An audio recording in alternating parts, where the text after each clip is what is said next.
Bonjour à tous et à tous, cette vidéo portera sur un récap du secteur des métaux précieux.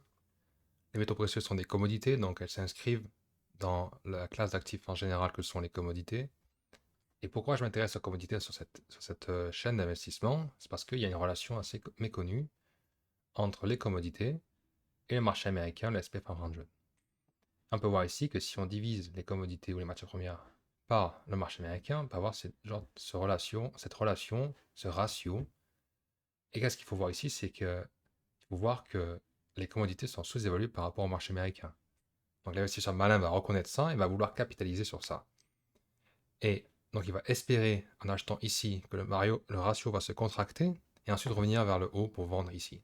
Donc le but est d'acheter ici pas cher et de vendre ici très cher. Ce qui est bien avec les métaux précieux, c'est que oui, ce sont des commodités, mais ce qui est important, c'est que vous pouvez les acheter et les entreposer chez vous et faire en sorte de pouvoir avoir la matière physique de la commodité. C'est difficile d'investir dans les bonbonnes de gaz, les barils d'essence, etc. Pour les entreposer, etc. C'est un peu difficile, alors que vous pouvez acheter de l'or, vous pouvez acheter de l'argent, de la platine, du palladium, et vous avez chez vous, ou dans des stockages à l'étranger, etc., une matière première qui a une valeur monétaire assez grande. Dans cette vidéo, on fera un récap en termes de dollars, on fera aussi un quick récap en termes de ratio entre commodités. C'est l'un des points forts de ma chaîne d'investissement, c'est que je me base vraiment sur les ratios pour jauger si quelque chose est sous-évalué ou surévalué. Et ensuite, je vous montrerai quelques compagnies, quelques idées de compagnies à acheter qui minent les métaux précieux. La semaine dernière, j'avais spéculé qu'on essayait de casser ce falling wedge qui est un pattern bullish. Donc, nous avons le prix qui se contracte. Et on essaie de casser cette ligne de résistance ici. Et il se trouve qu'ici, on l'a cassé. J'ai eu la chance au court terme. Sachez que tout ça, ce sont que des probabilités. J'aurais très bien pu être incorrect et qu'on aurait pu avoir une continuation vers le bas ou une continuation où ça va nulle part. Mais là, j'ai été chanceux. Il y a eu une augmentation vers le haut, une cassure vers le haut. Et c'est un signe bullish. Et je vous invite à voir la description du falling wedge, qui est un pattern que j'utilise beaucoup dans mes investissements. Donc, est-ce que moi, personnellement, j'achèterai de l'or en ce moment? Personnellement, j'achèterai d'autres métaux précieux. Il y a des meilleures opportunités, notamment platinum ou palladium. Je ne pense pas que c'est un mauvais endroit où acheter. Nous avons eu cette cassure de la tendance générale vers le bas, vers le haut. Donc, c'est pas un mauvais endroit pour acheter. Mais sachez que souvent, dans ce genre de mouvement, il y a breakout, et après il y a un retest sur la ligne de support, qui était avant une ligne de résistance. Donc, potentiellement vers ici, avant de repartir vers le haut. Et sachez que tout ce que je dis, ce ne sont pas des conseils d'investissement, c'est ce que moi je ferai avec mon argent. Faites ce que vous voulez avec votre argent. Quoi qu'il en soit, comme je le disais, il y aura peut-être d'autres meilleurs investissements. On peut se baser par exemple sur l'argent. L'argent est toujours dans cette potentielle falling wedge, et on n'a toujours pas cassé cette ligne de résistance ici. Donc potentiellement une bonne zone d'achat. Pourquoi je pense que l'argent est potentiellement un bon achat à faire par rapport à l'or, plutôt que d'acheter de l'or? Parce qu'il y a un ratio assez connu qui s'appelle le Gold to Silver Ratio, qui est un ratio entre l'or et l'argent. Et qu'est-ce qu'on peut voir ici, c'est que d'un point de vue historique, on n'est pas très très bas non plus. Ce qui veut dire que euh, le but est quand même de vendre vos ounces d'argent et d'acheter de l'or en échange. Ici, le ratio, dernièrement, est descendu assez bas, jusqu'en 45. Là, j'ai pas, je l'ai mis comme ça. Vous pouvez voir qu'on est descendu assez bas. Donc ici, on aurait voulu échanger nos barres de métaux d'argent, bon, pour acheter de l'or. On voit qu'on est remonté, on a ce potentiel raising wedge, qui est un signal bearish, donc vers le bas. Personnellement, j'achèterais plutôt de l'argent que de l'or, de point de vue ratio. Parce que moi, j'espère, on peut voir jusqu'où ça va, que le ratio va se contracter plus vers le bas, potentiellement pour vendre ici. L'achat d'argent, je ne pense pas que c'est un mauvais investissement, mais je vais vous montrer dans un instant, il y a de meilleurs investissements, notamment avec palladium et platinum, d'un point de vue ratio. Pareil comme la semaine dernière, j'avais spéculé qu'on aurait une continuation de cette cassure ici vers le haut, et c'est ce qui s'est passé à ce moment-là. Je ne pense pas que c'est un mauvais endroit à acheter, et je vais vous dire pourquoi, parce que d'un point de vue ratio, c'est très intéressant, et je peux vous montrer à quoi ça ressemble. J'utilise ce logiciel qui s'appelle TradingView. Sur ce logiciel, on peut faire des ratios composites, des indicateurs composites. On peut diviser le platinum par exemple avec l'or, pour commencer. Et qu'est-ce qu'on voit? On voit une toute autre image de ce qui est cher ou pas cher. Je vais le mettre en semaine.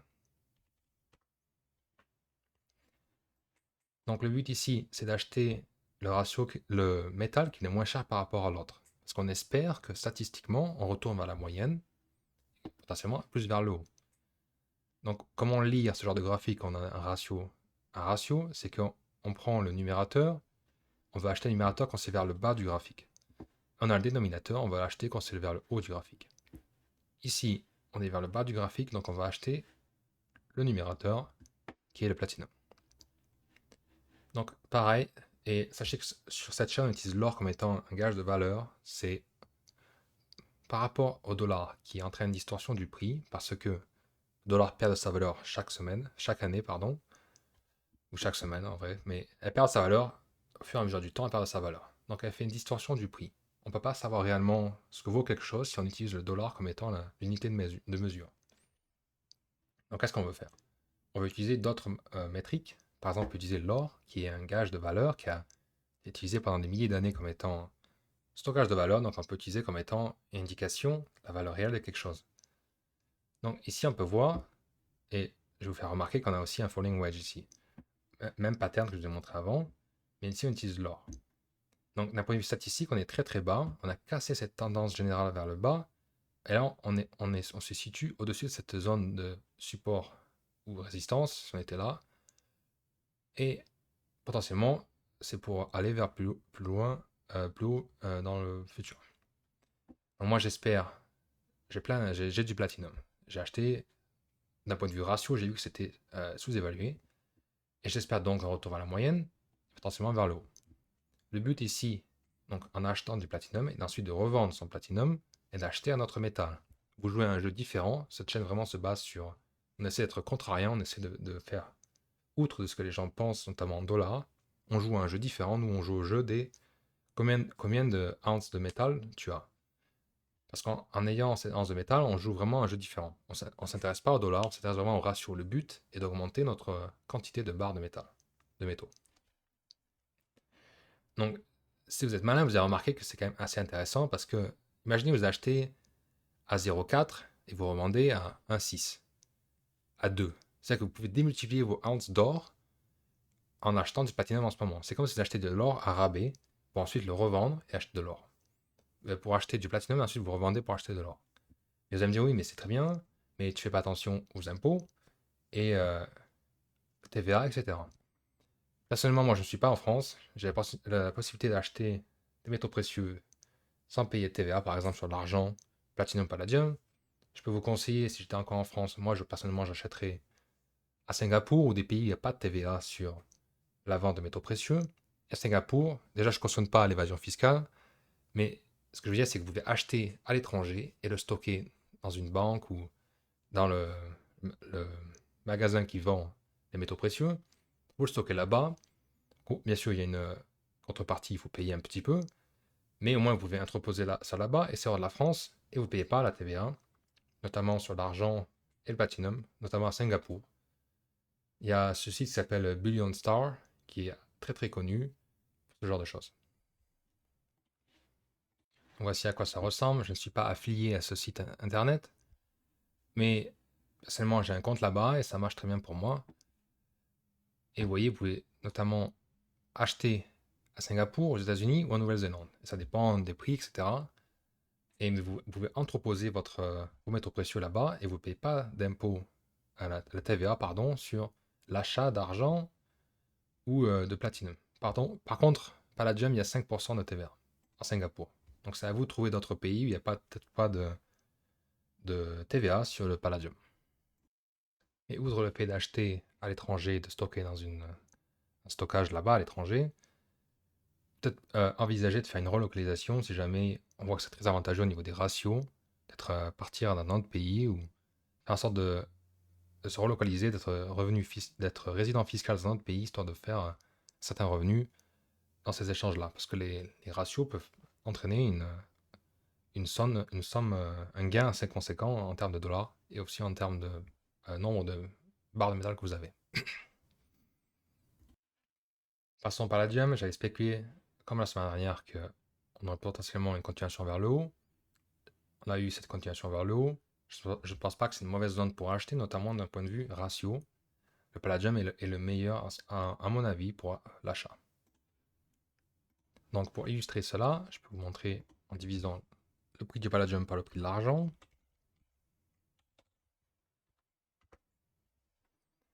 Je vais mettre en semaine pour que vous voyez à quoi ça ressemble. Vous voyez ce genre de graphique. On est en soi très peu évalué par rapport au marché, à l'argent. Donc on a une sous-évaluation. On espère contraction de ce ratio vers la moyenne, potentiellement au-delà, dans les hauts ici. Et on remarque ça partout. On peut remarquer ça par rapport avec l'or. De manière similaire, on voit qu'on est vraiment sous-évalué par rapport à l'or. Donc on peut espérer démultiplier ces ounces d'or une fois que le ratio se contracte. Donc, si je récap vraiment d'un point de vue physique, j'achèterais du palladium. Mais il y a d'autres moyens de jouer au jeu des métaux précieux, c'est d'acheter les compagnies qui produisent les commodités, et dans ce cas-là, les métaux précieux. Ici, je vous montre un graphique des des mineurs d'argent junior, divisé par le prix de la commodité qu'elle exploite, donc l'argent. On voit pareil, une sorte de contraction du prix, cassure vers le haut, breakout, et un retest sur ces zones de support ici, comme ici. Ça peut être consolidé pendant quelques mois, même un an, mais l'important c'est de voir qu'on se situe, on est sous-évalué par rapport à la commodité qu'elle exploite. Donc potentiellement on peut faire un double effet de levier, déjà sur le prix de la commodité en elle-même, et aussi surtout que le fait la compagnie, elle est sous-évaluée par rapport à la commodité qu'elle exploite. Personnellement, j'achète pas directement le CILJ qui est un ETF ou un fonds d'investissement, j'achète directement les compagnies en elles-mêmes, les compagnies qui sont les plus intéressantes. Avant que je vous montre des compagnies que je recommande, que j'achèterai moi personnellement, je peux aussi vous montrer ici les mineurs d'or divisés par le prix de l'or. On peut voir ici qu'il y a une relation. Je vais le mettre en semaine. Et vous voyez, similairement par rapport aux mineurs d'argent et l'argent, on voit qu'il y a une cassure, cette tendance générale vers le bas. Breakout, consolidation du prix. On voit potentiellement un autre breakout ici. Et on voit aussi cette zone de résistance ici. On a eu une cassure vers le haut, retest ici. Ensuite, on a continué vers le haut, une zone de résistance, pour être encore rejeté, potentiellement faire une zone de retest ici. Qu'est-ce que ça veut dire? C'est dire que potentiellement, c'est un bon achat, c'est de faire l'achat de compagnies minières plutôt que d'acheter les métaux précieux. Je vous invite à voir la vidéo de la semaine dernière où je mets en avant quelques compagnies. J'ai recommandé notamment Fortuna Mining Corp. Et j'avais spéculé ici que ce serait une bonne zone d'achat parce que le prix se contracte, donc falling wedge, et à un moment donné, il va y avoir une cassure vers le haut. C'est exactement ce qui s'est passé, j'ai eu la chance, je vous rappelle que ce sont que des probabilités, je ne connais pas l'avenir, surtout au court terme. Mais ce que je vous montre ici, c'est que ces falling wedges sont très puissants à déterminer si le prix va aller vers le haut. Et qu'est-ce que je voulais montrer ici, c'est que j'ai spéculé que c'était bien ici d'acheter, en espérant une cassure vers le haut, qu'on a obtenue. Donc, personnellement, je ne sais pas si je continuerai à acheter Fortuna Mining Corp à ce moment-là. J'attendrai plutôt un retest sur ces zones de support ici, qui étaient résistance. Et vous voyez qu'on a quand même, c'est assez fulgurant et c'est pas aussi peu cher qu'avant. Donc personnellement, j'attendrai un retest si vous voulez acheter des compagnies minières. Mais je vais vous le rappeler au cours de la vidéo une ou deux fois, c'est que il y a peut-être meilleure opportunité d'achat, notamment dans le charbon, le pétrole, le gaz naturel, plutôt que les compagnies minières. Mais quoi qu'il en soit, si vous voulez vous diversifier et aller dans les compagnies minières, je vais vous donner quelques exemples. Déjà, il y a Fortuna Mining Corp. C'est pas peut-être pas le meilleur à acheter à ce moment-là. Si ça fait un retest, oui. Et je vais vous en montrer une autre pour vous voyez. Allez, avant que je vous en montre une autre, vraiment, je vous invite à voir la dernière vidéo où j'explique pourquoi Fortuna Mining Corp est une bonne compagnie à acheter. Similairement, j'avais recommandé First Majestic Silver Corp. Ça a l'air d'être un peu mieux d'un point de vue graphique au niveau du prix pour l'achat. Mais pareil, là où il fallait acheter, c'est là où j'avais recommandé. Le prix se contractait, on était encore dans ce channel entre les deux lignes ici. Et le prix est allé vers le bas de plus en plus.